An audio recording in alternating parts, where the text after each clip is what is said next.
economic, social, and economic challenges of COVID-19 pandemic. So far, we have had two presentations by Professor James Galbraith and by Professor Jacques Sapir. Today, two main speakers are planned. One of them is Anton Moiseev, Professor Moiseev, who is also visiting professor of Moscow School of Economics, and he also works, and this is his main office, of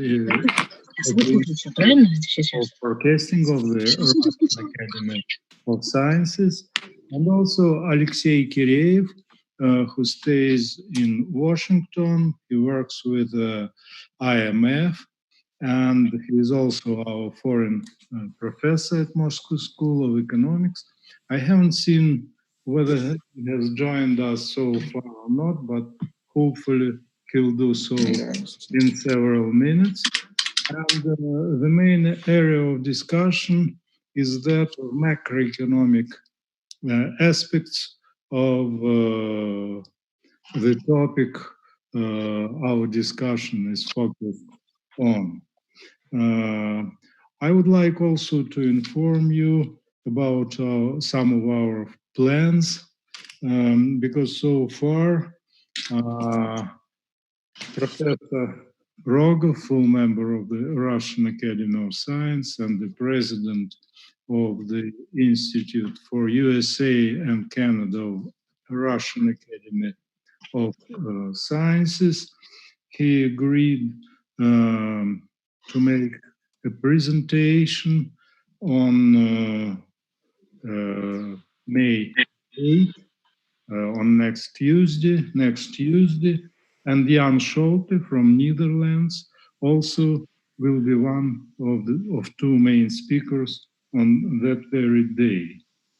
And then also I have an agreement from Michael Glavnin, and as far as I understand, Rainer Martin from Germany. Yeah, exactly. We agreed with him. Okay, fine. So they'll be the main speakers on May 19.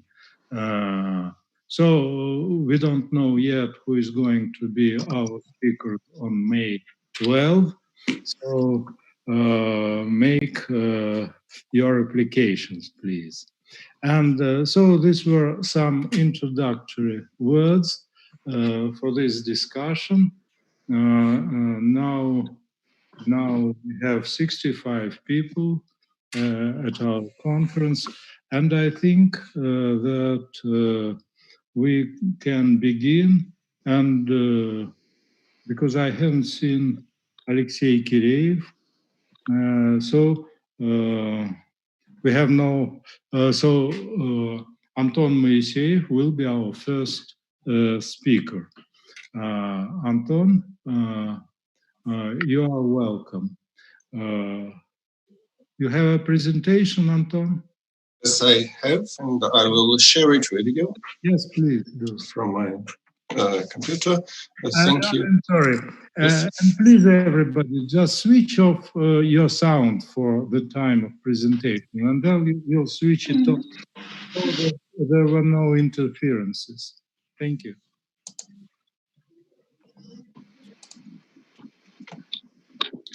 All right. Thank you for the floor. Here is what we are going to speak about. Please tell me if there will be any problems with the sound or video, because I'm connecting to you over the cellular line, so there might be interferences. We're going to talk today on macro-financial shifts under the pandemic, and there are a few ideas that I would like to share. First, what we have is that this crisis I perceive it as a rather serious and not any kind of superficial, not any kind of what conspirology theories suggest, but rather a natural event that we are coping with by cooperative and discooperative measures. By cooperative measures, I mean some help, some little help, what the states and regions can provide to each other. But there are much more measures that are separating from, on all levels, from separating people on social distance to separating regions, cities, states, and even world regions. That will have a heavy toll. So at first, what's our pain now? The main problem is slowing down the economy because we're stopping consumption, we're stopping intermediate buys and logistics, which is very serious. We're stopping investment. Then the corporation and people who are not gaining any revenues, any incomes, they stop servicing their debts, and the banks receive a heavy hit. Corporations stop their buybacks. It goes straight to the market, what we see. And finally, the state does not receive tax payments. And this could have repercussions, and this could, we could go down this vicious spiral which led us once into the Great Depression. All right, so as for the severity, I have two charts just to show that it cannot be attributed to some kind of new seasonal flu. These are the data of Italian Statistical Agency, mortality data by weeks. I just put it on the chart with the previous years. And this year, 2020, is clearly very different. You see, we start from zero, right? Weekly mortality is more than doubled, has more than doubled at the peak. And probably you have seen in the Economist journal this picture. It was in the recent one, where the same is shown, attributed to different countries and regions of the world. So what I want to say, what the states, what the governments had done is not to achieve some goals, is to fight what we need here. How does it translate to the hit to the economy? There are many estimates now, and there is already some consensus forming from different sources, from IMF, from national statistical bureaus, from independent analytics. We get down to roughly the same figures. GDP on year-by-year basis goes down by 5 to 10%. In the quarter most affected, the second quarter this year, we could go down by 15 to 25%. Estimations for the USA, for example, this was the last paper I've seen, shows figures about 20 to 25% on quarterly basis. So it's in the same water. And to fight that, the governments spend really large sums of money, which could increase budget debts by 5 to 10% of GDP. Somewhere we see higher figures, like in the case of Germany, probably. But on average, it's about 5 to 10% of GDP, plus what we have already. So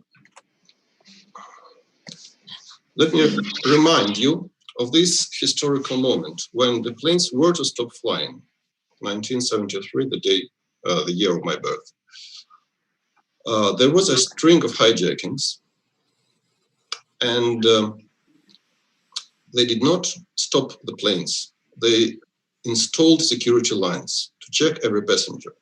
And for the passengers, that was a shock. It was a shocking change. They were not accustomed totally to these checks, to somebody poking in their bags. But now we live with that. We pass these frames looking for metals, for explosives, multiple times when we try to fly somewhere.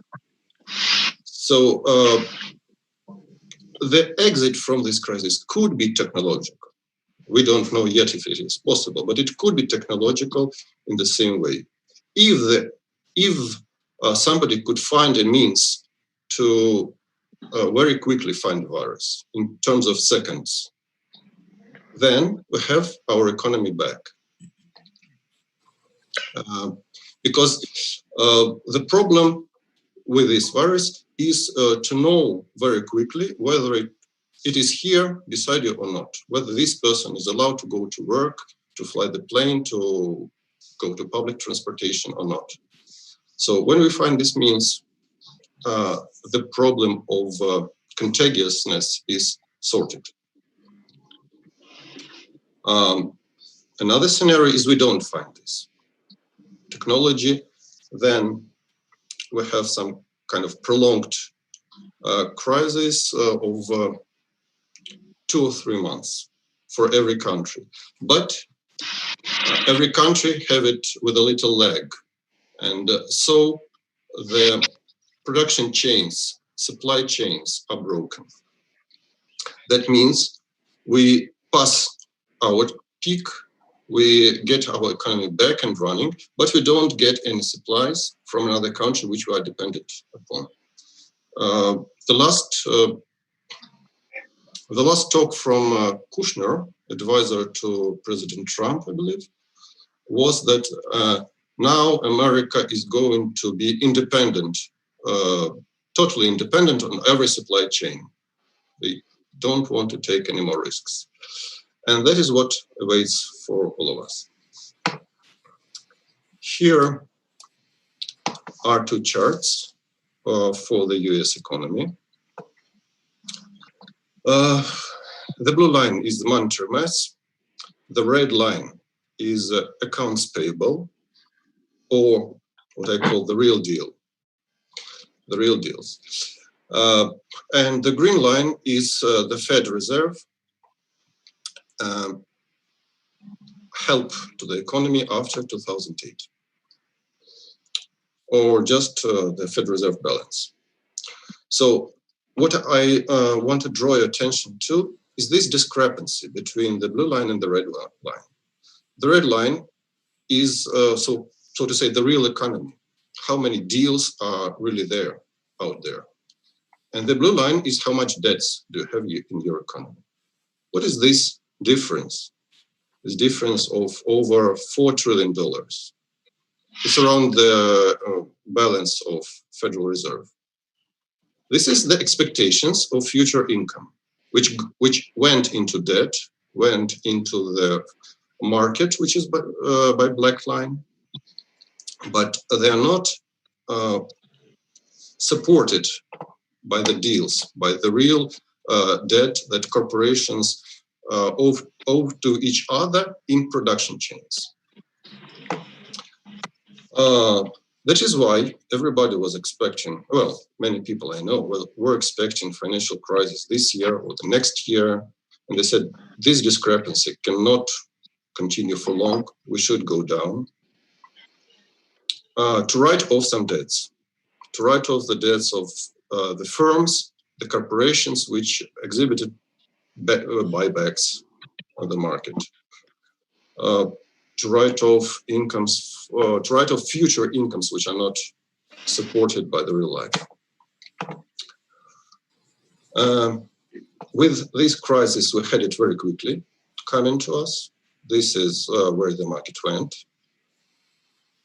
But it doesn't mean that our monetary mass will go down, and the sheer amount of debt will go down too, because the Federal Reserve will come here and supplement private debts with this central debt, public debt.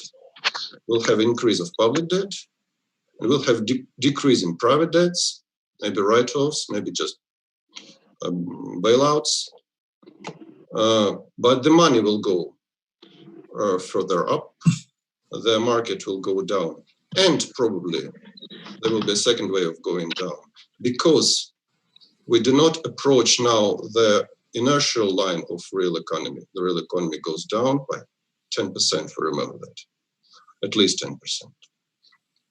So the market could go further down. And this process of supplementing private debt with public debt is rather global. I would like to return to it further. These are some preliminary expectations of what we can meet next years. What is the hit to financial system?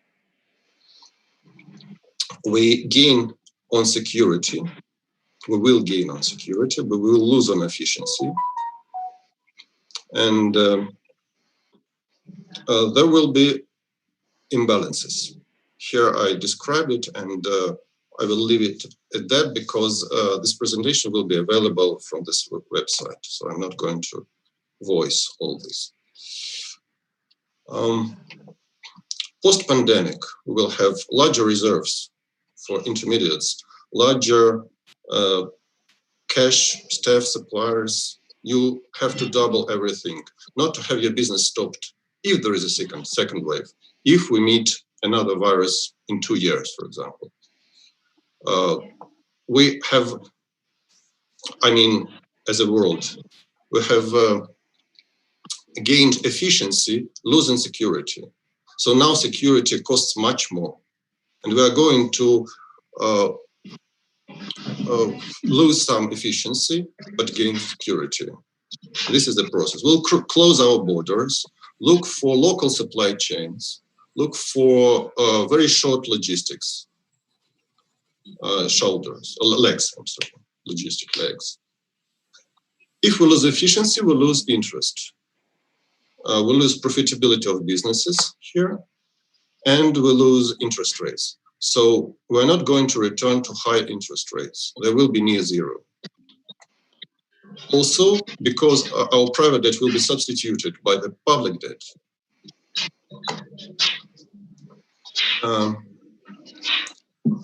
Here is the last forecast of the Bank of Russia for Russia.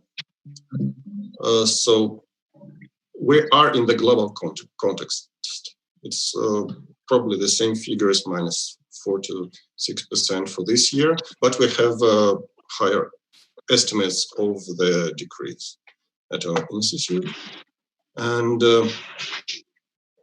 this is an estimation of the hit for the Russian banking system.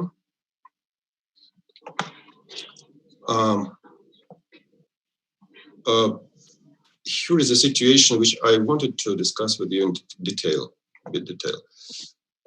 I do not have watch. Alexander Dmitrievich, how much time do I have?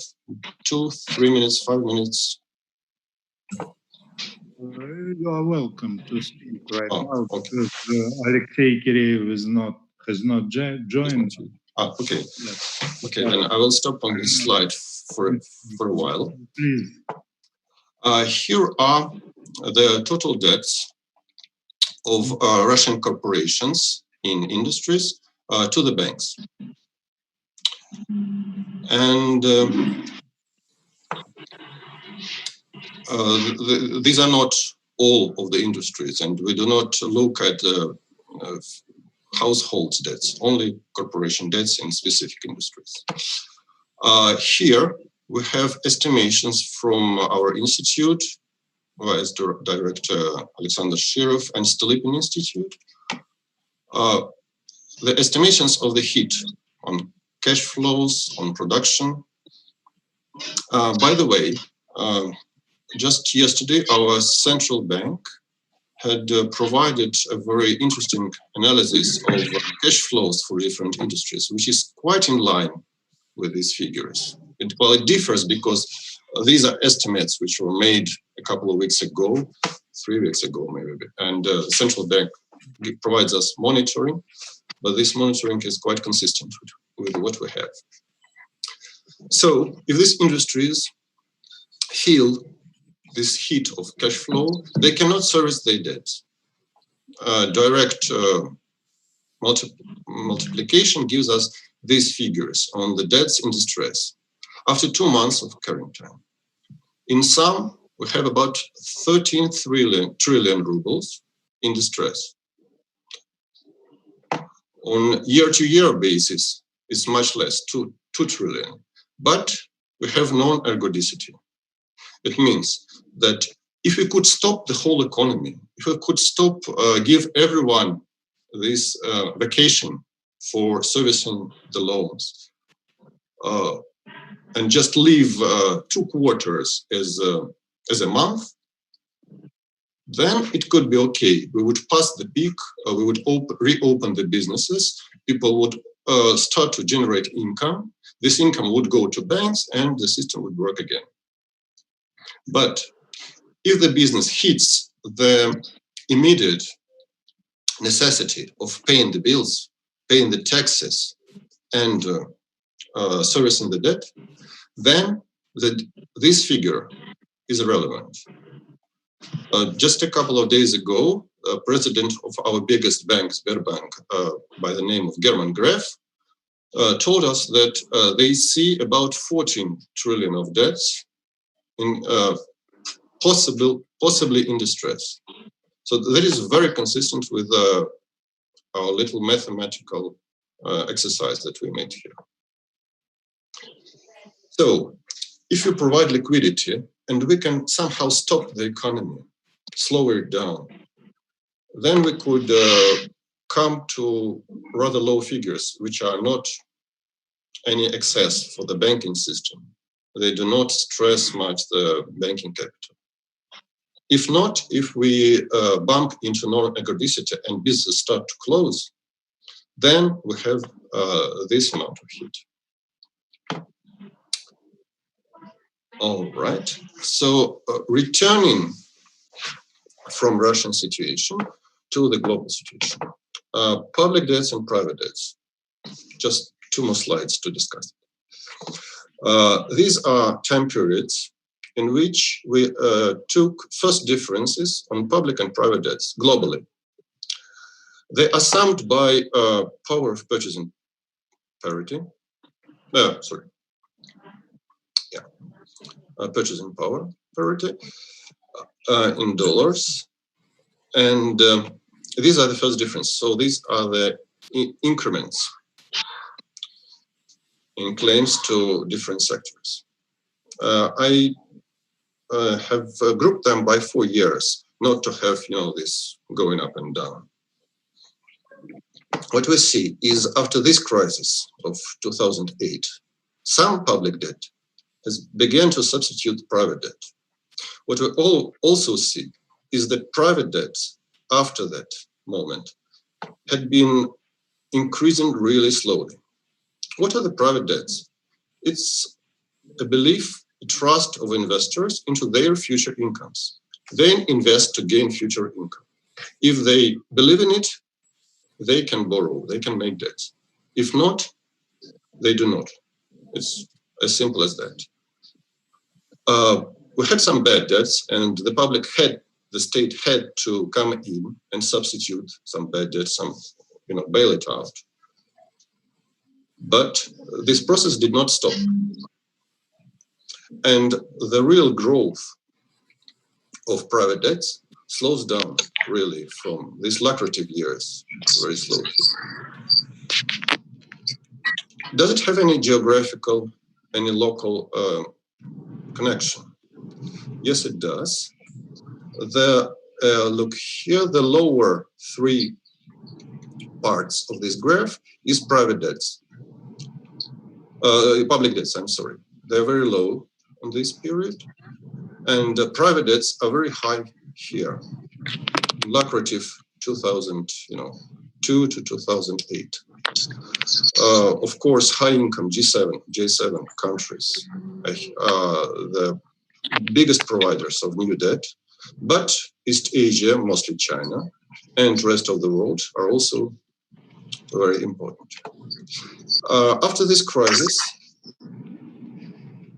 high-income countries, look light blue, has almost stopped to provide new debt, comparing to these years, almost stopped. But the government stepped in for them, the blue line. So, and it only could change in the last years, 2018, maybe 2019. We don't have the figures from the World Bank yet. With the East Asia, China and other countries, the yellow part is very fast growth of private debts, which had also, well, not stopped, but really slowed down after 2016. And again, the state public debt came in for them, the green part. So they're China is kind of moved to the same road that developed countries had here, who is now providing new private debt. A bit of East Asia and the rest of the world. And they will also go to public after some time. This is a kind of cycle. I'm not a cycle analyst, but I understand that with this crisis, we'll have much slower generation of private debts in different regions, much faster generation of public debt. And these questions are what really troubles me now. Do we have enough income generated in this area to service this area? If not, then we are certain to have very low, near zero, or even negative interest rates, because otherwise the system cannot be balanced. Or we have a great crisis on public debt worldwide, and to write it off, we have some changes. I would not like to draw this scenario yet. All right, so thank you for your attention. Thank you. Anton. Probably I haven't noticed if Alexei Kireev has joined us or not. Alexei, are you here? Not yet. Okay. Then we'll discuss what Anton has been telling us. Please, who would like to ask questions or make comments on his presentation?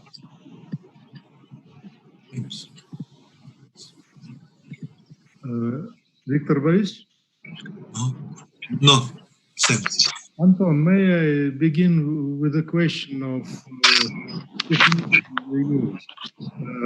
When you are saying about public debt, what kind of attitude, what kind of definition you use? Budgetary definition, or you included that amount of money issued in this or that country? No, I use the statistics of PPG, public and publicly guaranteed debt.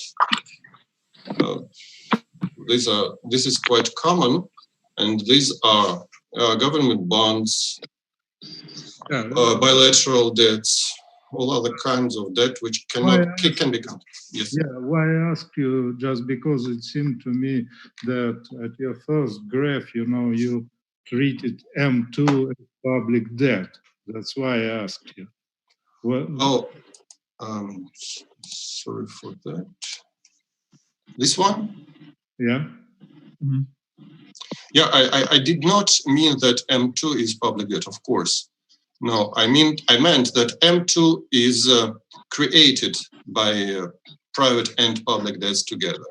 And within this money, which are generated by indebtedness, the part of the share of private debts had slowed its growth, probably with more slow growth of, so to say, real sector, real deals.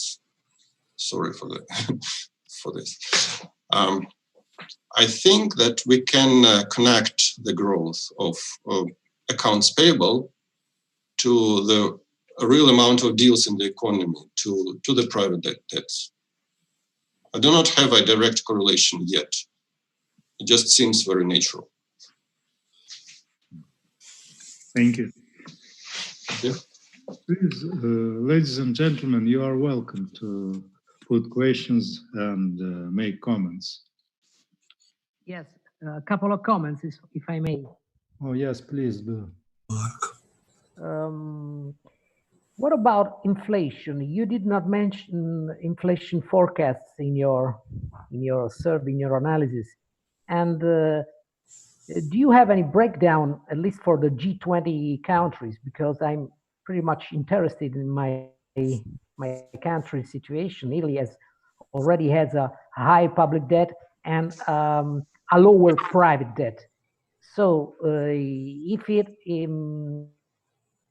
happens in Italy, it would mean we are going to reach the highest percentage in public debt, and while private debt is already going down. So I might be rather much interested in the situation of Italy from this. Yes. Thank you for this question. In fact, what I have showed you is an aggregate of all countries that provide the statistics for the World Bank. Of course, we can take them separately, and it's no problem because the database is already out there. It's called, let me show you again. Where is it? Yeah, it's called World Development Indicators. Just it's a big file, Excel file. You open it from their website. You see all kinds of debt there, or you can take it from IMF alternatively. It doesn't really matter much. So you can take the numbers for Italy, you can take numbers for Spain, for UK, and also please take the numbers for Japan, because what we are turning now to is maybe a Japanese case, which had negative interest rates before everyone else, which had stagnation for a long time with deflation, and how much debt they generated, especially public debt, that didn't help much the economy. There are different mechanisms to start the economy when it does not believe in generating future income. Some kind of different mechanism. But yes, case of Japan is what many people are fearing now, I believe.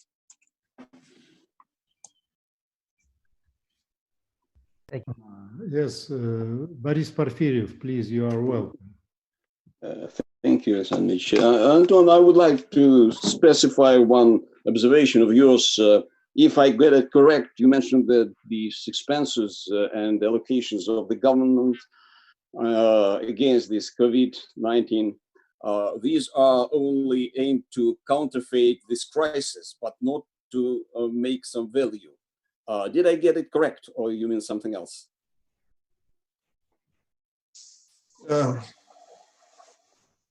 Could you please elaborate on not create some value?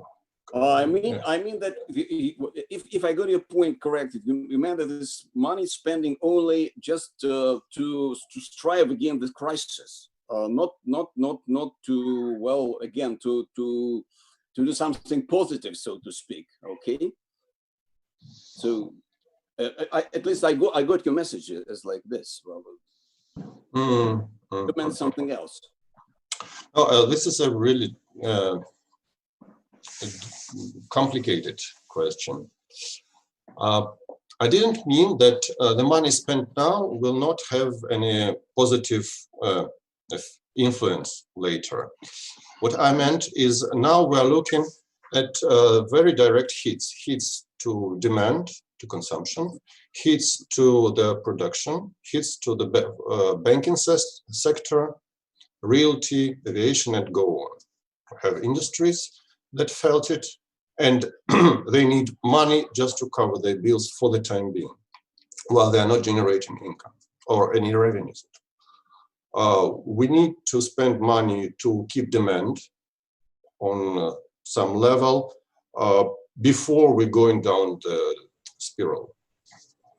And we need to provide liquidity. I do not say money here, but liquidity for the banks to cover for the these legs, how to say it, to cover for these, well, you know, they spend on, with these distress assets, as we have estimated, about 700 billion rubles a month. It's just what they have to spend without getting any new revenue. So we have to provide them with this liquidity. A usual rate of spending of emitting loans in Russian system is 2.5 to 3 trillion rubles a month. If everybody stops returning servicing their loans, we have to provide for the banks these sums, to 2.5 to 3 trillion. But since some part of the economy still continues to service the loans, continues to pay the bills, it goes down to 7 billion, probably 1 trillion rubles at most. And this is liquidity. This will return. This will stay in the system, but it will turn over.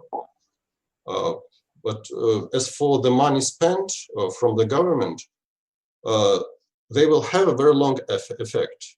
They will be spent to create reserves, to create stashes, to create, you know, medical reserves, staff reserves, new hospitals, anything. But I really would like to not to build scenarios and have guesses here, but to look at statistics at the end of the year and see what did we spend the money for, which loops they created in the economy.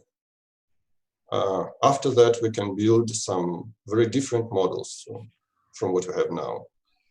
Very non-econometric models. Thank you. I see. Thank you, Anton. Well, the question was, the question stems from the point that I was trying to, think about this anti-crisis program in the 2008-2009. And this anti-crisis packages involved a lot of projects that actually then,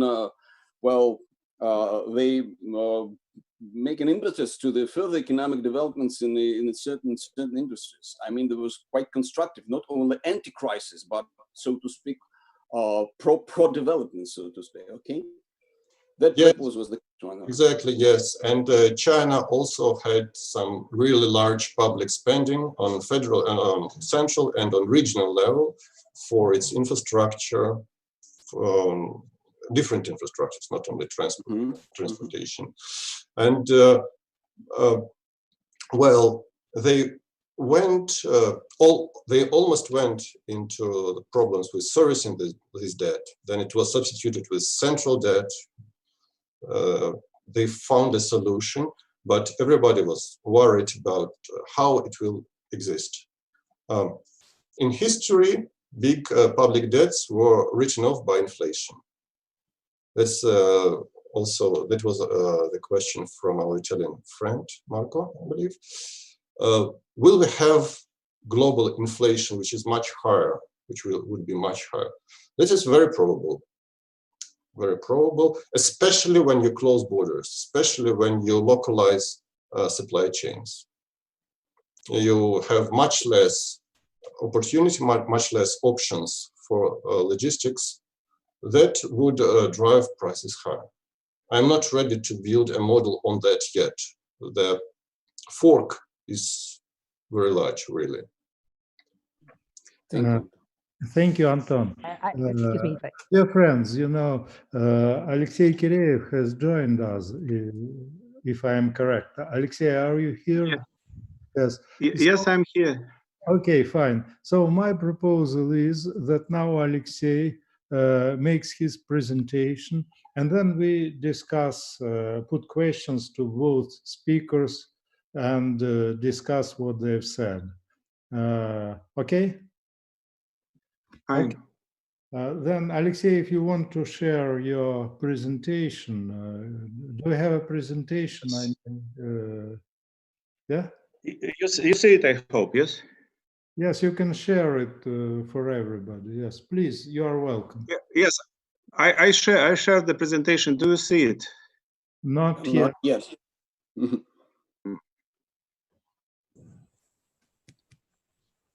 I need to show things.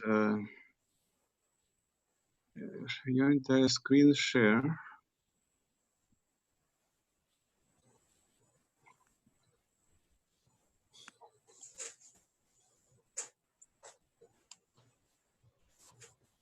Oh, yeah.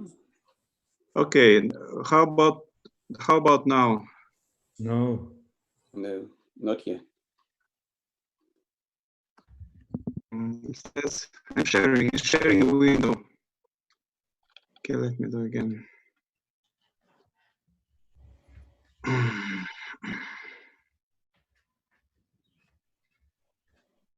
Should the host allow me to share something here so that I could? I don't think so, because Anton had no problems, you see, and I haven't allowed. Okay, it's coming. Okay.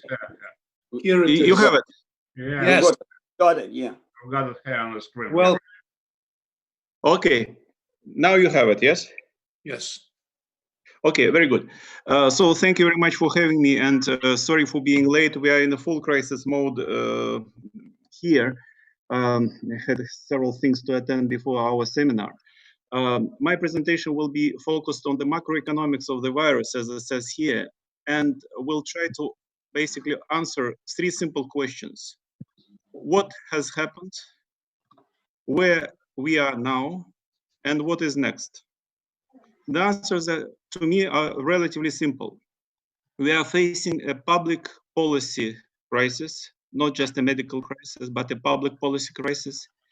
We are at an early stage of a second step of a crisis, which may become a cascading crisis. However, what is next, protracted and very difficult recovery is still possible. Let me explain why I think so. And before that, clearly everything what I will be saying, it's basically, these are my own views on the situation, do not reflect anybody else's opinions or positions. I took a very simple timeline of what has happened. We are merely 4 months into the crisis. And we see that the cascading effect of lockdowns on economies, if you count a number of days from the start of the crisis, has started to have a very strong influence on the world economy at some point in the second half of March. The shaded horizontal area shows the 2 weeks where, in my opinion, the world crisis has started and happened. So the consecutive increase of negative impacts from China, Italy, Spain, and finally the United States with a travel ban from Europe led to a massive drop in economic activities across the world, which were extremely clearly, very clearly seen in the last 2 weeks of March. Between early March and last March, the whole world has had to revise their growth projections several times downwards. On my side, I did at least 4 different revisions just during these 2 weeks. And then if you see, I'm counting the number of days of lockdowns on the left-hand side. Some of them go surprisingly from 1 to 40 or something like this. I will say a couple of words about it a little bit later. Where are we now? This is basically the World Economic Outlook as it was presented just recently by the IMF. We all know that 2020 is projected now substantially worse and actually negative in terms of growth rate, -3, with a possible recovery of the global economy in 2021 and a relatively sharp economy and recovery at this point at about 6, mainly reflecting the effect of a very low base. It may or may not happen. It's anybody's guess. However, the numbers as they stand now are the way you see them on the screen. However, what does it mean for the rest of the world? Clearly, the impact will be very different across the countries. And you see that some countries, in terms of GDP growth, will be dropping. I mean, contraction actually is not growth, to 6, 7, and so on %. Europe even more, depending on whom you ask and which country you take into account. Some countries, including emerging economies and including China and India, are still in the positive. However, for the world as a whole, and I will explain why I'm taking just averages for the world a little bit later, it's about, let's say, -3 for the time being. Inflation looks okay across the world. It's the revision is not that important. It's almost 0, maybe even negative somewhere in Europe, almost 0 in the United States, 0 in Japan, a little bit positive in emerging economies. So not a big issue. However, fiscal deficits, if you ask me, the averages for the world are about -11 now. Clearly, it's an average temperature for the hospital. Huge deficits in the United States, Canada, China, and basically across the world in all major economies, including Europe. And clearly, these numbers are far from being certain. Finally, the good news is that the whole world actually doesn't really have a current account. So on average, it should be somewhere 0. But clearly, you see that the differentiation in terms of the current account projections are also starkly different between the United States, Russia, and emerging economies. And finally, and this is the most important part of the whole story, public debt. On average, again, it's about 120% of GDP for the world. A very different situation across the world, from 250% in Japan, 130 in the United States, and relatively low in Russia and some other countries. So let's simplify the situation to the maximum. Let's say there are no countries. Forget about countries. The virus told us that there is only one world and there is only one economy in the world. And let's look at what this one economy is doing. This economy is about $100 trillion, depending on how you count, at PPP rates, at exchange rates. It doesn't really matter at this point of time. The trend is more important. This one economy, let's call it a virus economy, whatever, is contracting by about 10 trillion this year, 10% of contraction. Growth rate of this economy goes from +3 projected this year just in January actually, to -3, the turnaround of about 6%.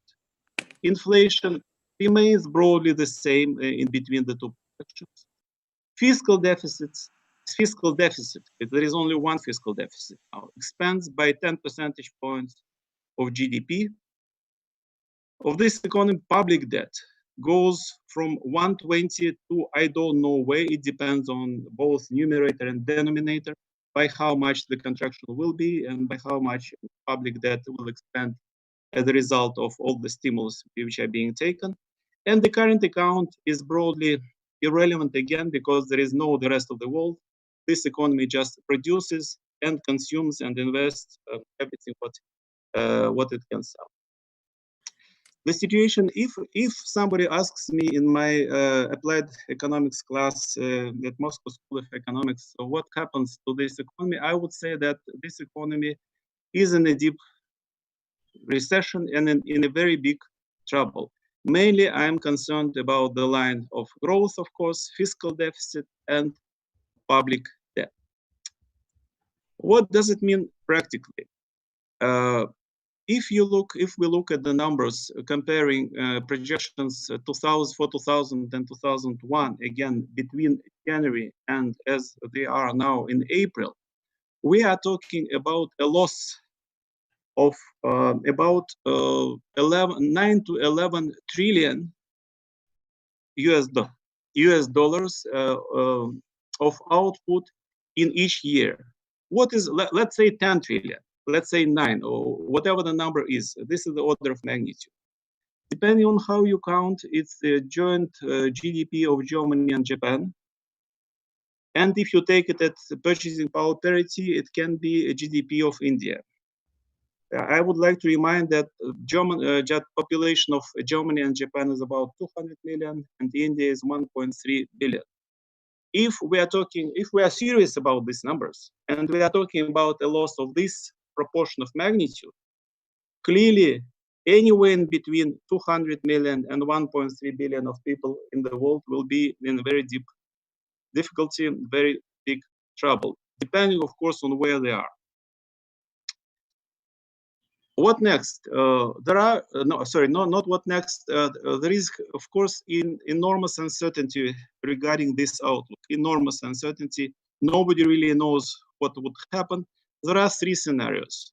And actually, all these scenarios are built based on large macroeconomic models plus large epidemiology models. So they have to be combined somehow to produce something reasonable based on high-frequency indicators. 3 options. We have an option of a longer outbreak. For the time being, the assumption is that the outbreak will be only in Q2 and will moderate a little bit later in Q3 and Q4. But it can be much longer. It can be Q3 and Q4 also damaged by the outbreak. The second assumption is that there will be a new outbreak. People are talking about second wave and so on at some point in 2021. And of course, the worst assumption, if these two scenarios materialize at the same time, longer outbreak in 2020 and new outbreak in 2021.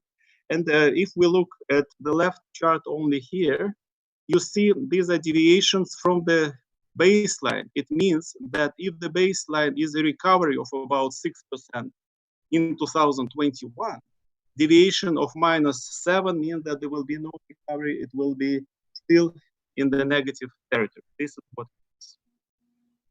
There are difficult questions to be asked, and I have quite a few of them in front of you. The one, and actually ask them to be answered. I don't know all the answers, but we can discuss them. First of all, was it a black swan? Was it something completely unpredictable and even worse, led by some kind of evil forces and so on? I don't think so. The World Health Organization has shown us clearly that these epidemic events are very common in the world. And this is from the annual report of 2018. More than 1,000 epidemic events across the world. And they affected all countries, including the United States, China, and so on. So if anything, public policies should be ready to confront this epidemic event. Clearly, it is not a black swan. Second, was public policy response adequate? Here I have most of issues, and you see, of course, this medieval image on the right-hand side. It was before the Renaissance period when people used for complete confinement in the 14th century to combat in all kind of disease proliferation. But the most important economic questions here to answer are the following. We have been talking about buffers, economic buffers being built and which should be built into each economy. And by and large, we claim that most countries, not all, but at least half of the countries, had enough fiscal space in their budgets. They used certain rules to manage the fiscal space and fiscal expenditure in their budgets. They use all kinds of automatic stabilizers built into their fiscal policies. The question mark is, where are all those buffers? Why those buffers either were not sufficient to be deployed immediately and to offset the impact, the outset of the crisis, or these buffers are not the adequate fiscal policy response actually to a predictable event such as like this pandemic. Second question, of course, the international reserves. Most countries, including large countries, including China, have huge international reserves. Some countries do not have international reserves. The question is, are those international reserves not sufficient, again, to fight the crisis? Or maybe these international reserves were not deployed efficiently enough and in a timely manner to fight the crisis. Globally speaking, half of countries follow floating exchange rate. The economic argument always has been, if you have a floating exchange rate, you have a natural amortizer in your system. The floating exchange rate will be able to offset whatever fluctuations will be. Clearly, the argument will be that one world, which is called the virus world, does not have an exchange rate. There is nobody to exchange with.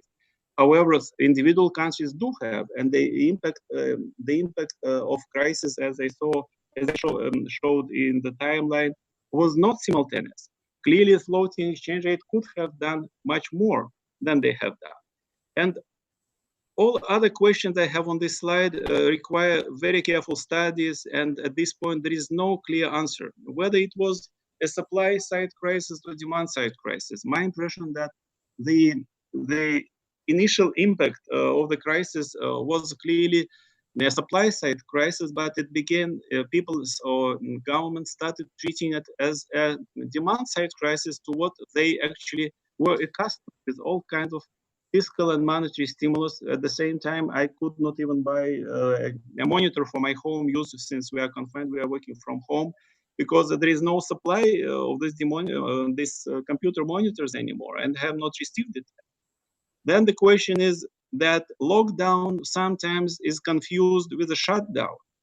Lockdown, actually, there is no good translation into Russian for this. Sometimes it is translated as quarantine, sometimes it's translated like Severity, basically. But a lockdown is not equal to a shutdown. Lockdown led to shutdown of economies everywhere in the world, and to some extent expanded the impact of the crisis. The next one, social distancing, was confused with economic distancing.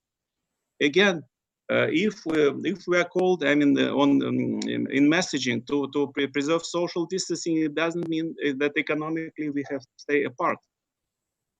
Messaging, policy messaging was very, I would say, inadequate for the situation. Across the world, there was a call to stay at home. Whereas in my view, the call should have been work from home, work online from home. Do not stay at home. You know, in Russia, we have this always dichotomy, whether to stay at home or to work, in particular for younger women. Clearly here, it was a misnomer. And finally, in terms of methods of treatment, should they be universal or targeted? In public policies, in particular in such issues, in such areas as energy subsidies, we have been always saying that, look, only targeted measures would work. Measures which are designed to reach specific groups of population, specific people who really need those energy subsidies. In this case, it turned out that other than the complete lockdown, which turned out to be a shutdown, known since the 14th century, is the only and the main tool to fight by the pandemics. Public policy didn't have any other tool. It's way too early to draw any conclusions and to point fingers. But if anything, one example would be South Korea, which I'm comparing in this yellow quadrant on the right, which has not used large large lockdowns, let's put it this way, in the economy relative to other countries. You see on the right-hand side the example of Italy and so on, and the example of Korea. It is tracked by Google. As a result, in Korea, the the turnaround of GDP, yes, of course, there will be a huge drop, but the turnaround from before April, from January to April would be only 4 percentage point drop. Whereas in G7, and I add Spain plus Russia, the drop will be about 10 percentage points. So these are clearly questions to public policy to be looked at in terms of the macroeconomic impact. And finally, the question is whether the stimulus package, and it's being broadly discussed, is really realistic. Sometimes when I look at this huge world of 100 trillion of output, and somebody tells me that their fiscal deficit will be about 13% of GDP, my first question would be, okay, who will finance all of that? There is no the rest of the world. There is only government sector and private sector. Let's divide the whole world in two parts. 1/3, just as a pure approximation, 1/3 is public, 2/3 is private. So the public sector tells us we need 10 trillion, 10% of GDP, 8 trillion to finance, to fight the epidemic. They can borrow. To borrow where? In the private sector. There is no the rest of the world they cannot borrow from any other country. In the private sector is in a big trouble itself. Yes, there are savings here and there. These savings have to be mobilized somehow where there is enough incentive for the private sector to lend to the public sector in these huge amounts. I really doubt. And this is the fiscal part of the story. Clearly, there is also monetary stimulus. The numbers are jumping up and down. And as of yesterday, maybe you noticed that the Bank of Japan also announced virtually indefinite program of purchasing of assets, which means, I mean, from 6 trillion to infinity. This is how I put it. Monetary stimulus can be whatever they need to be, more or less, to overcome the current situation. When taking into account all of that, I recall experiences of the Asian crisis, of the Russian crisis, of the global financial crisis, and so on. It's a handy tool to put on the table huge amounts. The amounts have to impress people. The amounts have to deter panic and to say that, yes, there are strong forces behind you. It can be your national government. It can be your central bank. It can be the IMF who is put there more or less to preserve international macroeconomic stability. And the IMF has about 1 trillion in lending capacity. There are forces which will take care of you. The question is whether these numbers can be really deployed. First of all, whether financing for these numbers really exists, and secondly, whether it can be deployed in a timely manner, efficiently and quickly. Here you see the policy response packages by G20 in terms of fiscal measures and monetary measures. So these numbers are in trillions, and of course they are on budget and off budget. On budget, I mean the measures which will be taken by redeployment of revenue and expenditure. Clearly, revenue will be lower since there will be tax relief and all kinds of tax incentive. Expenditure will be highest, and there will be subsidies and all kinds of other things. However, there are off-budget measures, and these are more or less financial measures which have to be mobilized somehow, somewhere, and you are lucky if you have a central bank. Most countries, many countries in the world, and many developed countries in the world do not have their own central bank, and this is Europe, of course. But there is only one central bank for everybody, and the quality of treatment will be extremely important.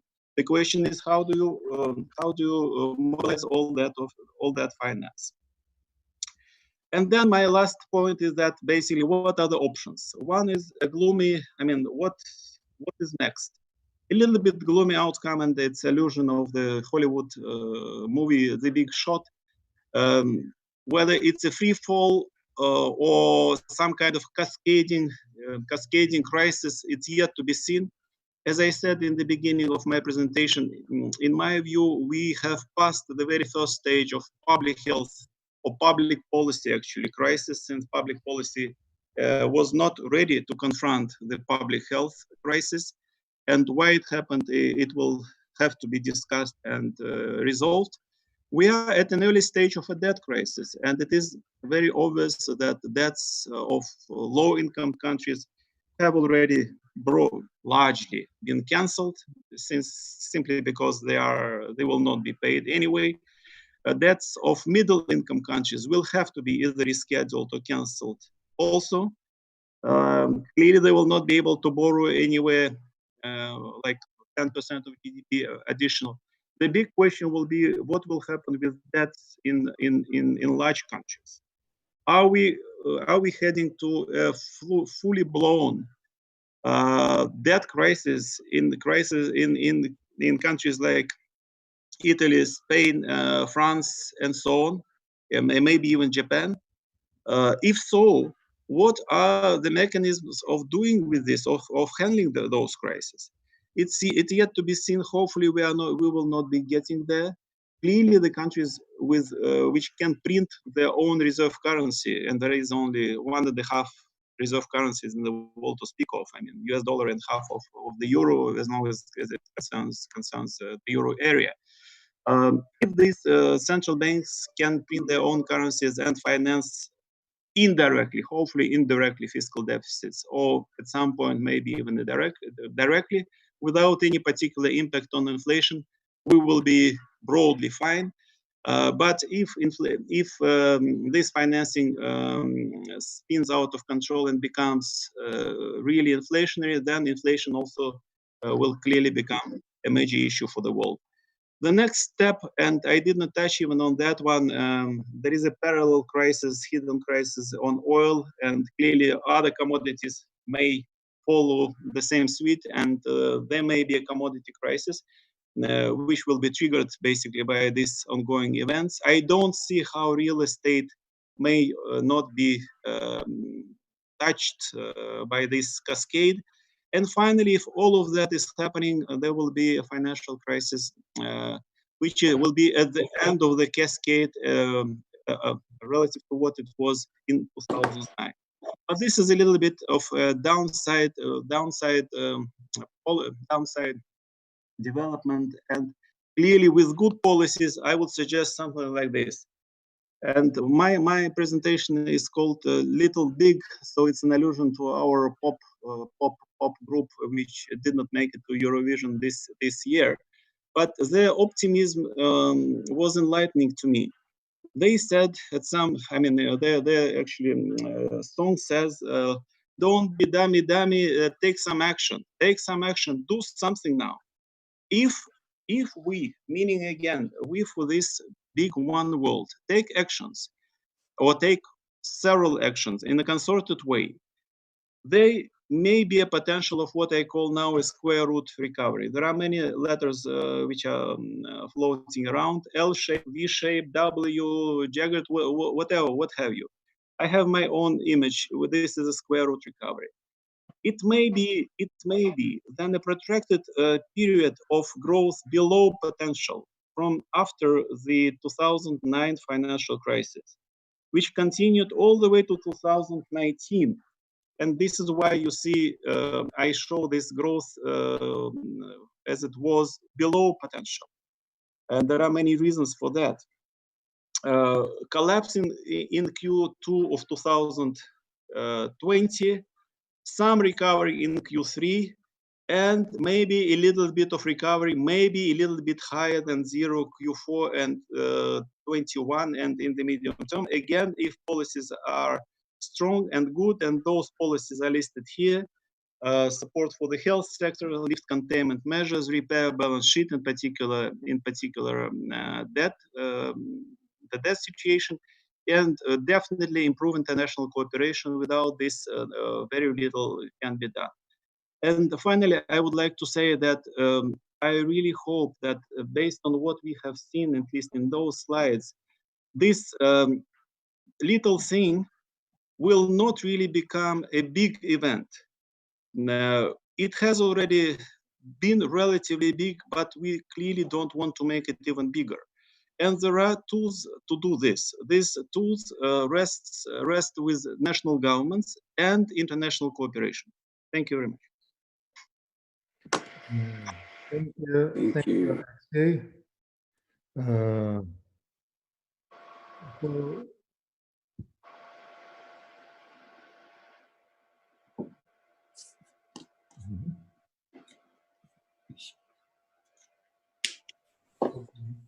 So, dear colleagues, you are welcome to make comments, to put questions to both of our speakers.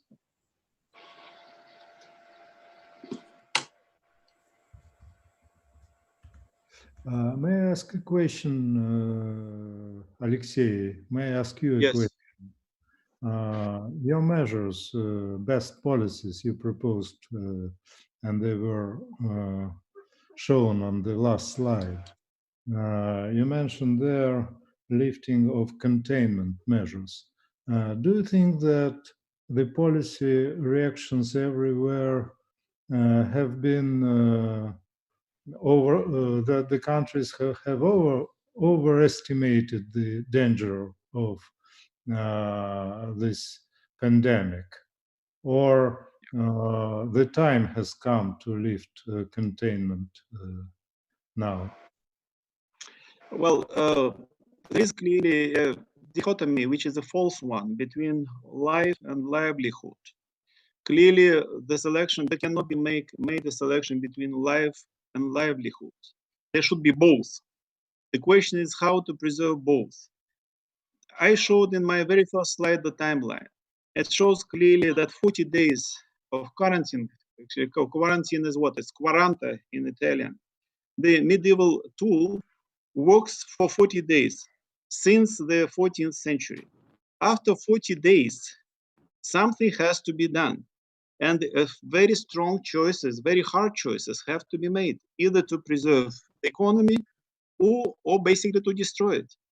And we see now that roughly, give it or take, plus minus 10, 15 days, countries in Europe are starting to reopen. Does it mean that the initial answer was way too large, disproportionate? I would not say so. I would say that simply, this is why I call it public policy crisis. Public policies have not been ready, were not ready for to answer this challenge, to meet this challenge with modern tools. The example of Korea, again, is very early to judge, shows when you do not do overall confinement, when you do testing, treating, and tracing, the three tools outside the containment, it seems to be giving better results than introducing these more or less medieval tools, you know, to treat the pandemic. But clearly the judgment is out, and frankly, I don't see any other alternative other than to reopen it. Thank you. Please, ladies and gentlemen, you are welcome to put questions and to make comments.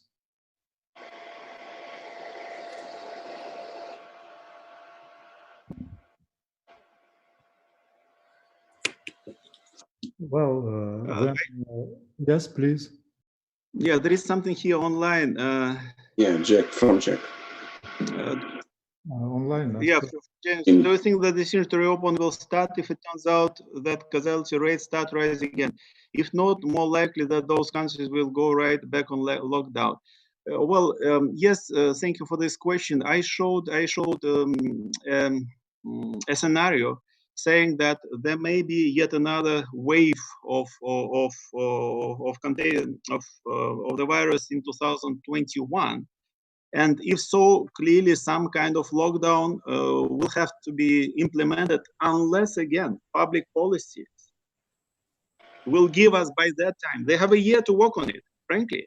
Better tools, like social tracing, like treatment, like vaccines and so on. It's a failure of public policies. So I hope that by that time, we will have much better tools than the medieval lockdown, which is being used right now. Therefore, most likely, and I hope, I keep my fingers crossed that the impact of the second wave of the virus will be substantially less than the impact of the first. Thank you, Alexei. Here in chat, I see a comment, and in a sense, it's a question to you also, if I understand it correctly, made by Jamie Galbraith. Do you see it? It's, I'm not sure. I just answered it. I just answered the thing, decision to reopen on that one. No, Yeah. no, it's consolidated. A bit upper, a bit on the comment. Ah, yes, there is a big one. Okay, a large one. No, I'm not sure to follow.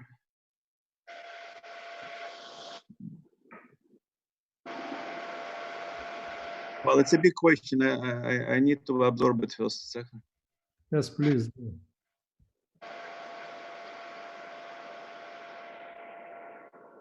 Okay. So I think it has to do with capital controls, where the capital controls is the right tool to be used in these extreme situations, and whether they can help or they cannot help to absorb shocks.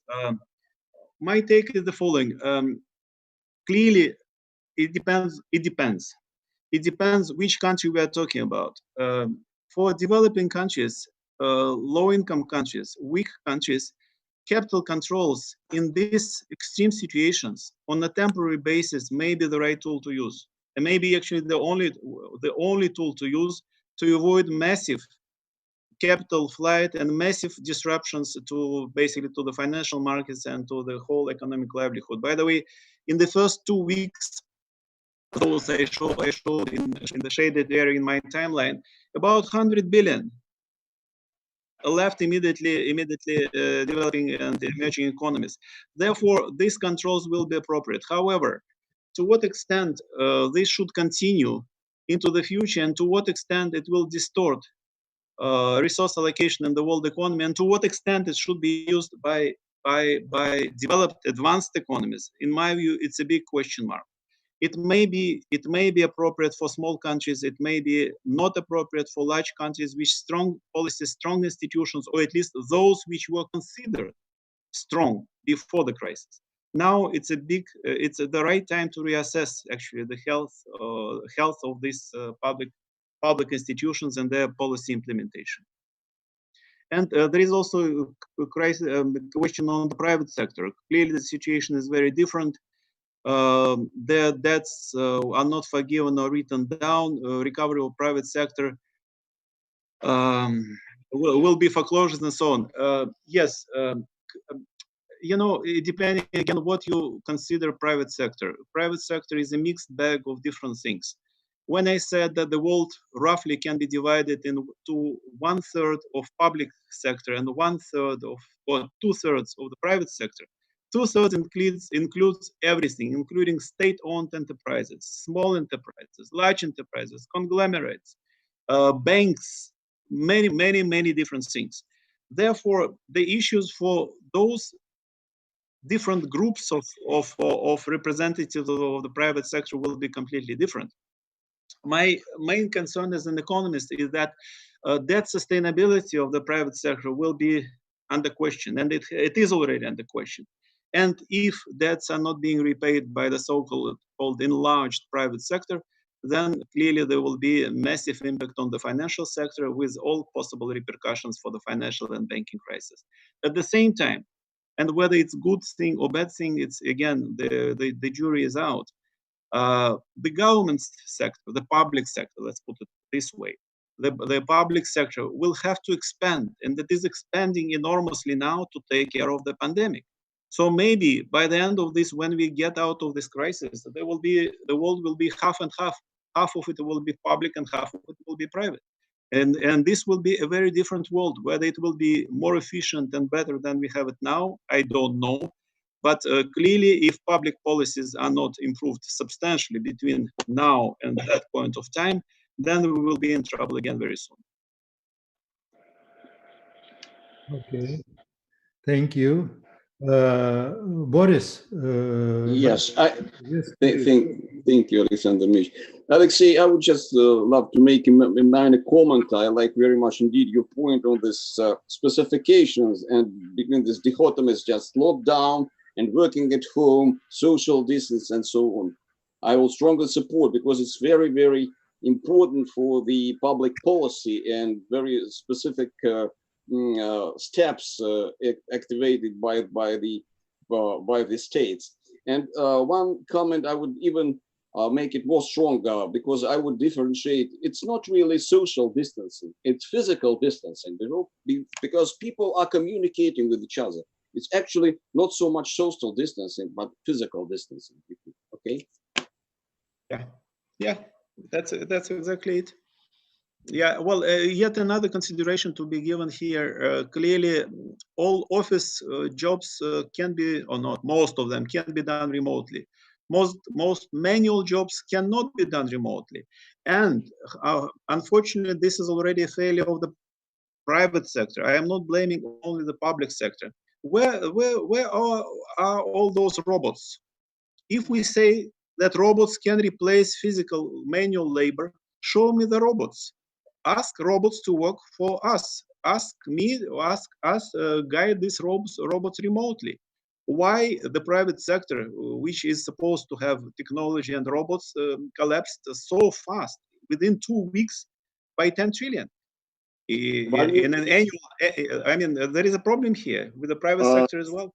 Alexei, you know, my comment is that I believe that robotization is mostly developed in the automobile manufacturing, in this automobile sector, in assembly mainly, okay? And they are suspended because of the cut of demand. So no need for robots, not from the point of supplies, but from the point of demand. So that is the reason why they were not activated, so to speak, okay? I believe this is the reason, not. Okay. I don't see if somebody wants to put questions or make comments. I do. Yes, please. Michael Zhernov. Yes, Mikhail Zhernov. Yes, please. Thank you. Yes. Well, well, first of all, thanks for very comprehensive reports. Very, very interesting indeed. Look, I just wonder, well, I understand that probably you don't have some kind of a crystal ball, but anyway, did you make any comparisons, any assessments for European countries, say from country to country? From your point of view, which country has better chances to get out of this crisis while reasonably healthy, in a reasonably healthy position? And one more question. Probably you have already studied one of the most maybe important issue for European economy now. What kind of an impact of this crisis might have on the European integration? Very important questions, very hard to answer. Clearly, I don't have a crystal ball. It's we are merely actually 4 months into the crisis. And to take stock of what has or has not happened, it will take yet another maybe 5 or 6 years to digest. However, what is, and yes, and with all fairness, all what we have are high frequency indicators on the pandemic itself, which is something. On the economic side, we don't have even numbers for end March. We are at end April. Most countries, other than a couple of employment indicators and so on, don't have numbers for end March. So we don't really know what even happened in end March. All what we know, I don't know, the number of trips by metro and by buses, visits to cinemas and so on. Then you have to correlate it somehow with the growth rate and whether there are correlations and whether these correlations are stable and so on is a big question mark. Therefore, it's way too early to judge who did what and who did better than the others. However, I would say the following as a generic point: small countries.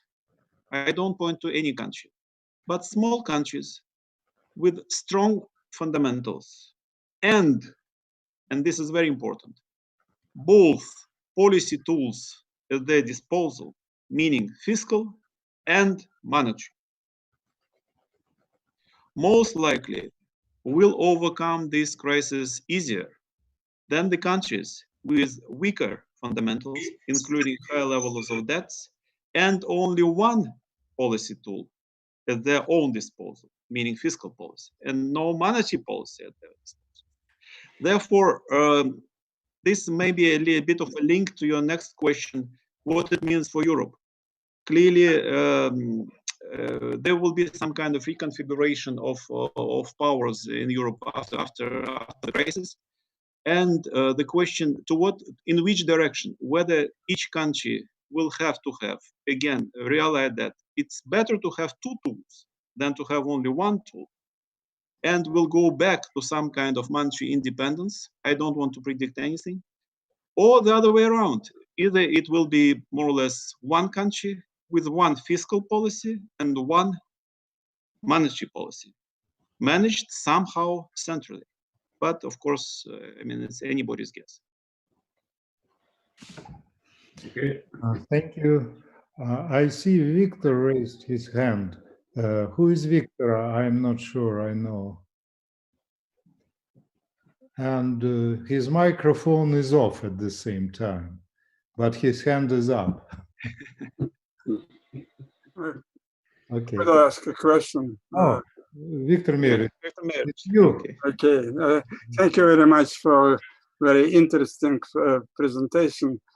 My question is as follows. It is clear that low-income countries, developing countries, cannot be prepared enough for such kind of crisis. Does it mean that we need radical changes in international relations to prevent such kind of crisis? Yes, I understand what you mean by that, and let me try to respond. Here, the question is again a little bit of a division of labor. What can be done by national authorities and what can be done internationally by development partners, by donors, and international institutions for those countries who clearly cannot handle this crisis of this magnitude on their own.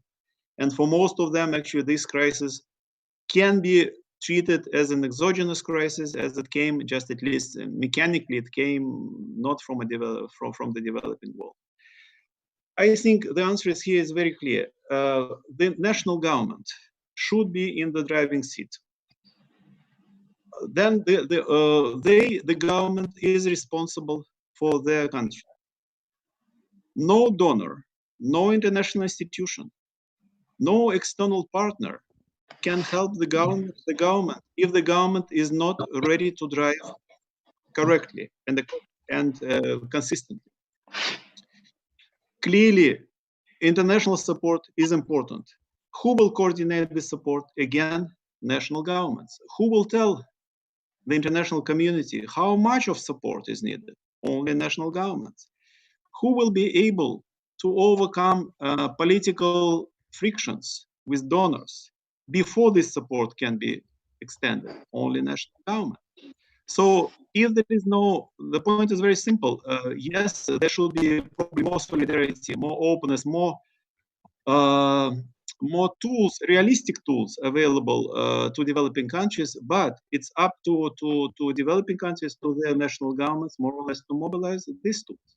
At the same time, international community should be, in my view, very open and transparent in what they expect from national government to achieve. For example, in such sensitive areas as governance, corruption, you can imagine with the amounts of money which is being disbursed now, all governance issues will be front and center right away, including in advanced countries, but also in developing countries. How do we come out of this issue? It's a big question. So this is my answer, basically. The developing countries should be in the driving seat. Thank you again. Thank you. Please, you're welcome. Alexei, may I ask you one more question, please? You know, also on your last slide, you mentioned one of good policies, that of international cooperation. Well, I'm not against it, but I quite doubt that this is possible. Probably the real trend will be just opposite. What do you think about that? You know, it's again one of those dichotomies which has no clear answer. It has to be, it may be both, but it has to be there. And again, my slide with the one world in mask and one economy for the world tells us very clear that there is no other option to international cooperation. Yes, there will be resistance. Yes, there will be scars from the current crisis. Look at Europe. Look elsewhere in the world. Yes, there will be blames left and right. You know, who is responsible and who should pay reparations for what.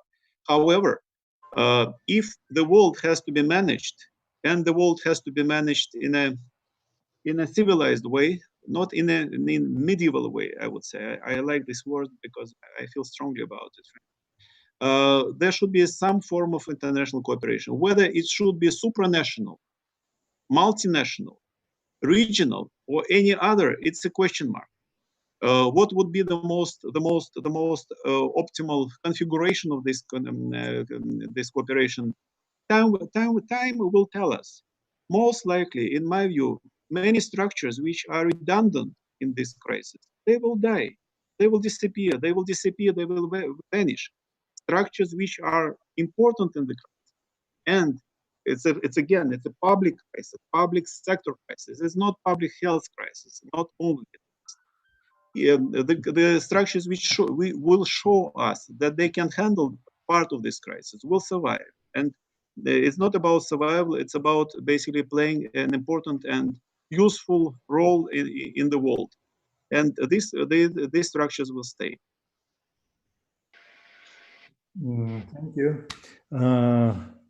Please, colleagues, you are welcome.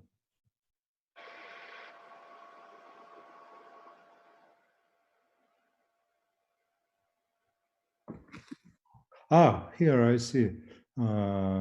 Jamie, please, you are welcome. I'm taking some turns in the chat box, but I'll make a quick question here.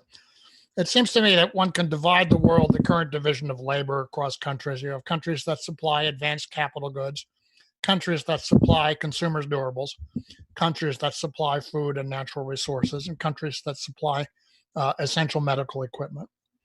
Just as a rough division. I mean, the important things. In the world under the pandemic, practically everything that is not immediately necessary can be deferred. Capital equipment can be deferred. Consumer durables can be deferred.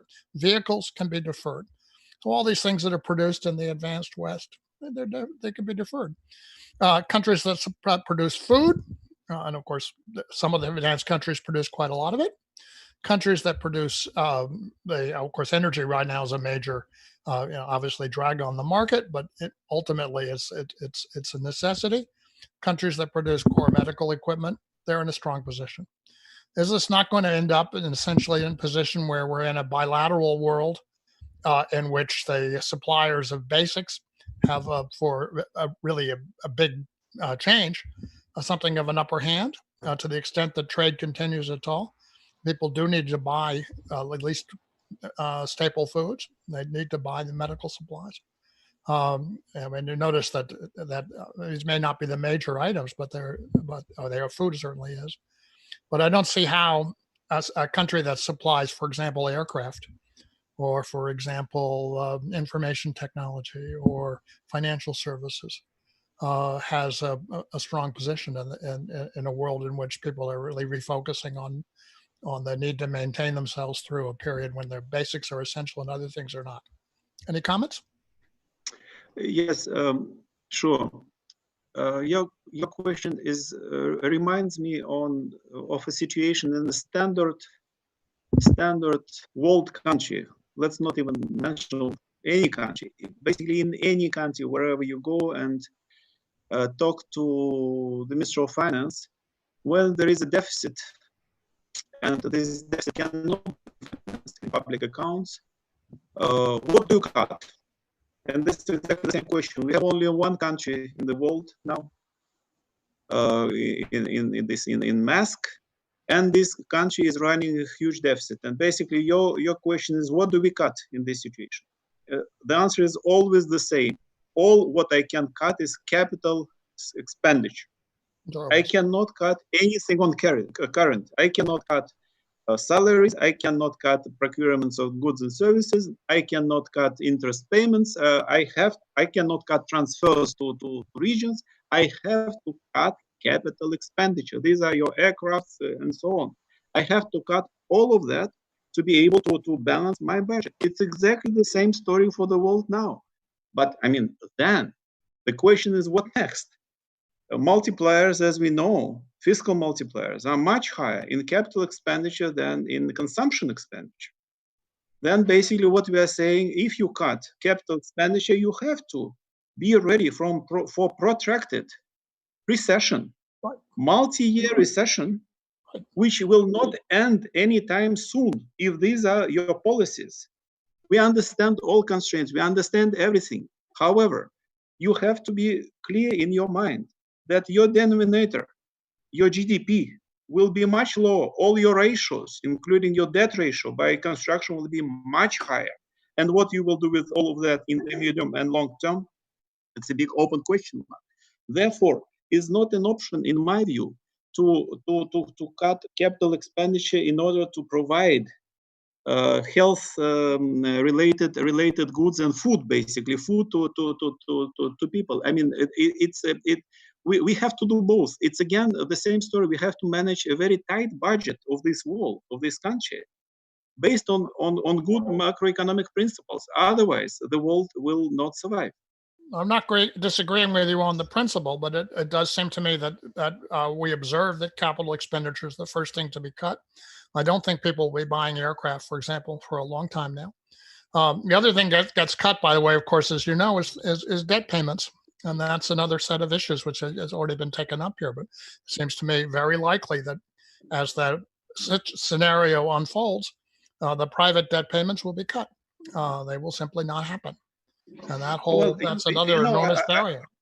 No, I agree. And I mean, debt payments will be, they will be, if there is no debt crisis, and I hope that there will be no debt crisis, but we are very close, frankly speaking. I don't want to sound alarmist, but we are very close to a debt crisis. If, let's say, the debt crisis in advanced economies is avoided, and I hope that it will be avoided, then at least for developing countries, all debt service payments, or most of them, will be either canceled or cut or somehow rescheduled. There will be no these kind of payments. However, there will be still consumption expenditure and there will be still investment expenditure. Yes, at this point, most likely consumption have to prevail, but it cannot prevail indefinitely. All what we are saying now, unfortunately, is that the world has become, in 2 weeks, under our watch, it's unbelievable what was happening, became 10% poorer. If this is the case, if we have to shave off, and this is the best case scenario, it may be much more than that. If we have to shave off 10% of annual output and therefore income for the whole world, we have to accept that all of us will be poor, let's say by 10%, if this is the only one world. Therefore, there will be no aircraft, or there will be a single aircraft purchased, or maybe not even an aircraft. Maybe it will be a car or a bus or whatever. And there will be food purchase because this is the first staple which has to be consumed and people cannot live without it. But the world, unfortunately, under our watch and because of the failure of public policies, became much poorer now. We have to accept it. Yeah, well, I certainly don't disagree with the word you're saying. Just that in the case of aircraft or vehicles, it's not public policy making that decision. Airlines decide, people decide whether they're going to buy cars. They'll make that decision based upon the budgets that they face and the change in their prospects. Could buy cars for them, but that's really not much of a solution. It's that's not the way the world has worked. Yeah. Alexei, I would like to ask you a question. Don't you underestimate the fact that the situation in the on our planet, it's like in a game, because of course you can say that looking at the globe as a single country, then a better solution could have been taken. But in fact, there are very many players on this scene, and national governments are very important players. In prisoner's dilemma, the best result is not also the result which will be achieved. In fact, Nash equilibrium will be not the best result for both prisoners, as we know.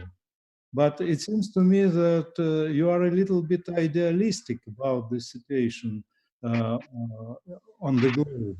You are just saying that it would be good if we behaved like that. But it seems as though that there are very few chances that the countries which suffered so much during this crisis, and they have a lot of reasons to blame each other for not helping them at the due time and so on. It's quite difficult to imagine right now that all those ruptures in production things that they could be very fast restored just because it's correct. Yeah. Yes, I understand the question, and thank you for evoking this prisoner's dilemma issue. Most likely, the outcome, unfortunately, the crisis is very ugly, and the outcome will be suboptimal. It will be, in the best case scenario, second, third, or maybe even fifth best solution. But let's think it through. It's actually very simple, in my view. We have world trade. The world trade in everything, not only in health goods. Now we are calling, at least to make sure that health commodities, health-related commodities are flowing freely among countries. This is important, but it's only 1/10, maybe 1/100th of the problem.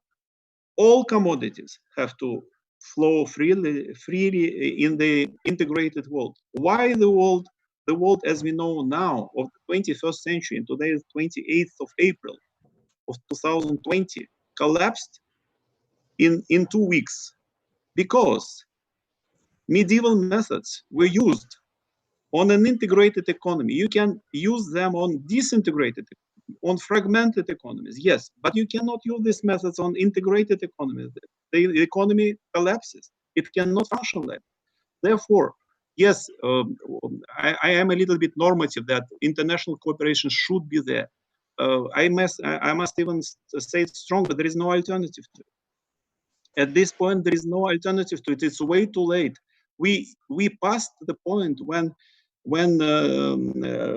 the Venice Republic, and I looked at the map actually, during the pandemic of Black Plague, had only two roads in and out. Is not how the world looks now. There are many roads in and out, and if you cut all of them, or even some of them, the whole system collapses. So I clearly see no alternatives. Yeah, there will be blames. There will be blame game, actually. There will be разбор полетов in Russian. I don't know how to say it in English. There will be all of it.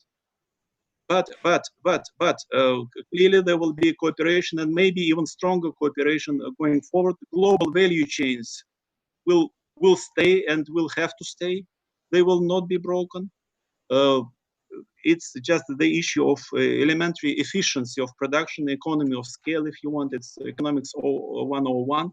Beyond that, I don't see how the world can disintegrate to the point. I mean, politically, yes, maybe there will be fallout. I don't argue about it. But economic pressure will be so hard that clearly integration will be back. Thank you. Thank you. Thank you. Boris, your hand is No, raised. no. Thank you. I'm fine. No, thank you. Okay. Dear colleagues who would like to make comments or I to have ask a question, questions? Professor. Oh, yes, Jan William, please. Hello, Professor. Actually, I'm student from China and studying MSc. I have two questions. One is I just write here about the food crisis because as we know that a lot of countries are limit the export of food rice will. So it will be the food crisis in the coming several months or maybe at least like the food supply crisis. My second question is about that as we know in European country or USA that your quarantine policy it's not totally like quarantine in the point of view from our Asia countries. In China, Wuhan, we are totally quarantined and now we eliminated the virus almost. So what the reason makes so difficult for European countries to implement a very critical totally quarantine to eliminate this virus in this time, not let the virus come to second wave or third wave. So what's the difficult? Because in China we have a word short period painful is better than long period painful. So if you are coming wave again and again, lockdown again and again, it's more hard. We know it will be very serious to economics. So why not you just do it in this time, just 2 months, and eliminate this virus? So what's the difficulty in Western countries? Thank you. Yeah, thank you very much for these two questions. Both are very pertinent. On the first one, on the food crisis, broadly speaking, there is enough of food produced in this world. I showed you that there is only one country. Again, I'm coming back to my picture of one country. If we treat the world as one country, there is enough food for everybody in this one country. If there is a food crisis now, it's because, again, it will be most likely man-made crisis because of restrictions and so on.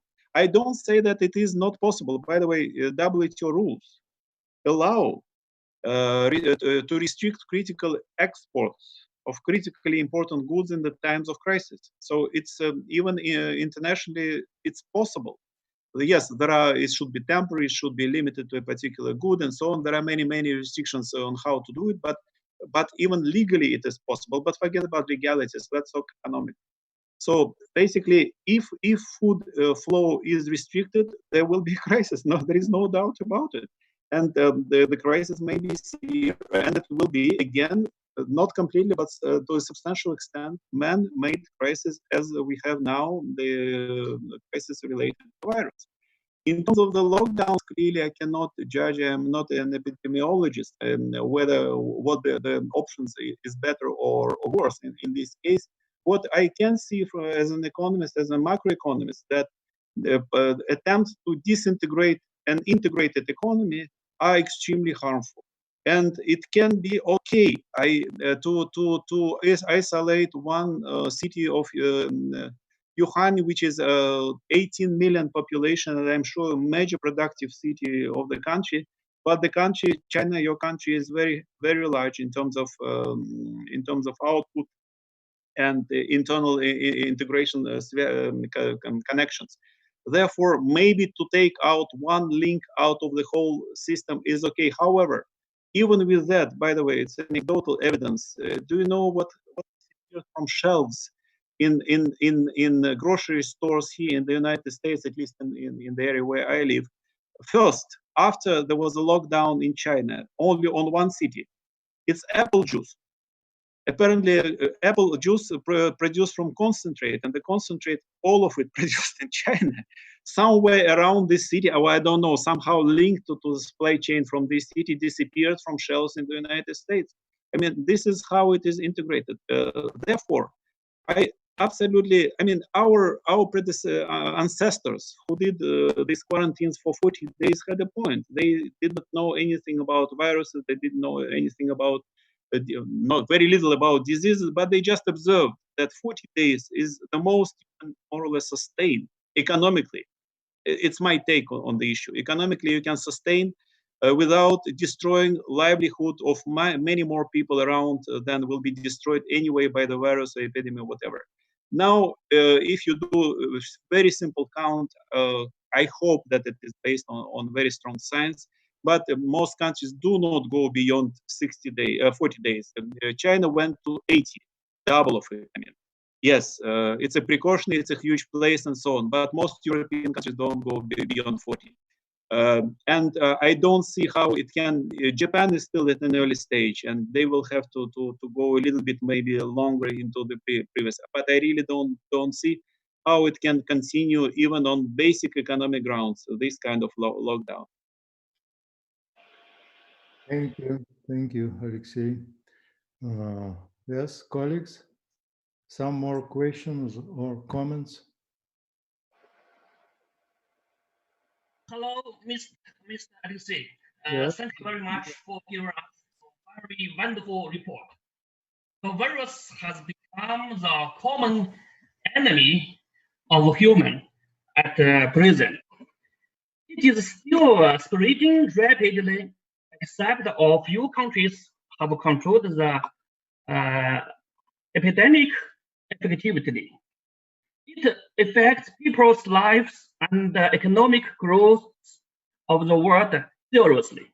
The people who self-isolate at home for a long time have become boring.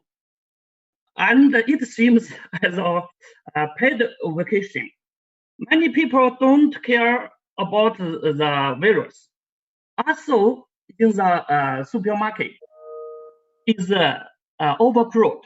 Many people choose their favorite products ready without wearing masks. Even traffic jams appeared on the street. All of those caused a high number of infections directly at the recent. But people cannot stay at home for a long time. They need to live and work. Can you give us some good suggestions for the prevention and control of epidemic situation? And as an expert and scholar, would you have good ideas to deal with the economic decline of Russia? And can you talk about companies, how to face the impact and the challenges of the epidemic in the current? Thank you. Sorry, I appreciate there will be a little bit. There was a little bit of echo in transmission. Could you please repeat the question exactly? What is your question? I didn't get it. I have three questions. First, can you give us some good suggestions for the prevention and control of epidemic situation? First question. The second. Would you have good ideas to deal with the economic decline of Russia? Second, I don't understand again. Sorry. What? Can you please do it again? I'm sorry. In Russia, what do you think? In Russia, economic decline in Russia. Okay. Third question. Can you talk about companies, how to face the impact and the challenges of the epidemic in the current? Company. Okay, fine. So basically, thank you very much for this question. The first one, unfortunately, I am a macroeconomist. I'm not even an economist. I'm a macroeconomist. It's much worse than being an economist. So in macroeconomics, as you know, we don't have numbers. So microeconomists, they do have numbers. And macro, we have very few numbers. Therefore, we have to work with what we have. And clearly, I am not an epidemiologist. So how to control epidemics better, I don't know. But I know what I see when I open the window and look out of the window on the street, and I know what is being done now, and I see that from the macroeconomic standpoint, the containment and confinement measures are extremely damaging. Therefore, I have no way to pass any judgment on whether it is appropriate or not appropriate in this case. All what I am saying that if this is all what public policies can offer us, we have to expect a large crisis, and we have. On Russia, unfortunately, I cannot comment on Russia at all because of my official status. So I can comment only on the position of the world. And if you are interested about Russia and look and want to know what the impact will be on Russia and how, for example, the IMF assesses it, I invite you to talk to resident representative of IMF in Moscow. She will be able to give all the answers on that one. And the impact on individual companies. Again, this is the private sector. This is the private sector, which is very different. And when I say that, again, the same number, that fiscal deficit of minus 13% of GDP, everything is in relation to GDP, has to be financed somehow. It has to be financed by the private sector. There is nobody else. Where is this private sector? Who will give this 13% of GDP to the public sector to fight the crisis in the private sector? Clearly, the private sector is in the big, either in the big deficit itself somehow, I mean, or at least part of it. I mean, small and medium-sized enterprises clearly are in the deficit, or there are structural rigidities in the private sector which do not allow to redistribute savings, let's say, between banks, insurance companies, investment companies, and other entities which do accumulate saving to the rest of the private sector. Why does the private sector across the world, I'm not talking about Russia, across the world goes to the government and asks for subsidies, asks for support, asks for transfers, tax relief, you name them. Why is that? Why the private sector, which is supposed to have all these savings, that either does not use these savings or cannot mobilize these savings? Where are these savings? What are the structural rigidities? This is yet another issue which has to be very carefully looked at by economists, and things have to be corrected somehow going forward. Otherwise, the global economy as one economy will not be able to. Thank you. Thank you. Thank you. Okay, colleagues, are we going to finish our panel today, or somebody wants to comment or put questions? Okay, then first of all, I should say that we have to thank our speakers today. They did a big job. Thank you very much, Anton. Thank you very much, Alexei. Thank you. Yeah. My pleasure. Thank you for all our colleagues who took part in this discussion. It seemed to me that the discussion is very interesting. In fact, it has begun from the first seminar, and Jamie also sent his article, and we posted it on our website. And there, you know, I was impressed by his position when he was saying that now what is needed should be financed, irrespective of the situation, whether we have money, whether this or that country has money or doesn't have it. But then, of course, the day of reckoning will come. That's also true. And of course, the problem of debts, the problem of monetary overhang, and all those big problems, all those cascading crises, which Alexei, to my mind, so convincingly explained today. Of course, I am afraid, this is my personal view, of course, I am afraid that bad times are ahead. Bad times are ahead, and a lot of emphasis people will will try to base their actions on their own efforts because they have seen the risk of interdependence. Because what we face now is just the result of that risk which has materialized in all those losses. Of course, it doesn't mean that in the long run the situation will not return to what we call normal or something like that, but for the near future.